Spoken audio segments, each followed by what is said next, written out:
So I want you to imagine that you're on the 16th hole at Augusta, and you're ready to hit. You're ready to tee off. It's a par 3. It's about 170 yards, and you get a little breeze in your face, and you need to give it everything you got to get this club to the green.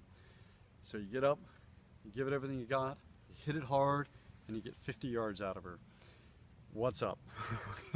Well, you have to be flexible. We all talk about strength and power, but you have to be flexible to be able to get the full range of motion in the golf swing. And there are several muscles that are considered key muscles in golf. We're going to talk about the upper body today. Now, pretty much you need to be limber and flexible in the whole upper body, but we're going to focus on two muscles, and that's the pectoralis major and the latissimus dorsal. Pectoralis major is the largest muscle in the upper body, or in the front of the upper body, and it's divided actually into 3 sections. You can sort of see these sections right here. The first section is up here by the clavicle, and then the other section runs down the whole side of the sternum, and then the last, or the third section, is actually down here in this cartilage of the ribs, the costal cartilage, right down in this section here, and it all comes together right on the front of the upper arm called the humerus. So just looking at this arm, so this is the arm here, this is the front of this is your chest. Imagine that if this was incredibly tight, what kind of range of motion are you going to get in that swing? So if this area is tight in you, how can you possibly swing that golf club, get good power here and good stretching here, and then come back through? There's no way that you're going to be able to do that if it's tight.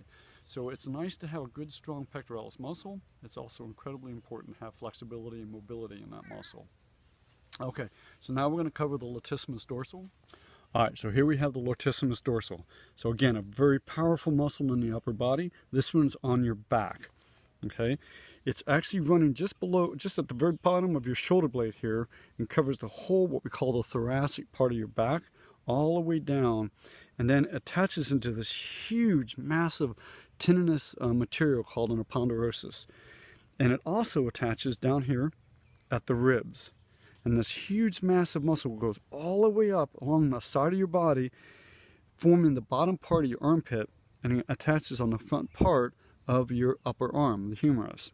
So again, if you imagine that this muscle is tight, this particular person's arm is not going to be able to move very efficiently.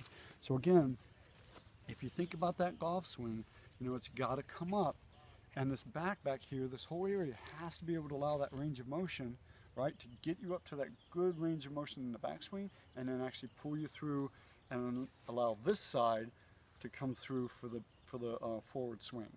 Okay, so again, if you're tight in the front, the pectoralis major, and if you're tight in the back, you are not going to have the efficient or the range of motion that you need to be able to bring that power to bear, and also the timing of hitting the golf ball just right to get the maximum amount of impact to get the ball where you want it to go. All right, so flexibility and mobility in those upper muscles are critically important. All right, this is Brian Hagan for your Healthy Steps community. Have a great day.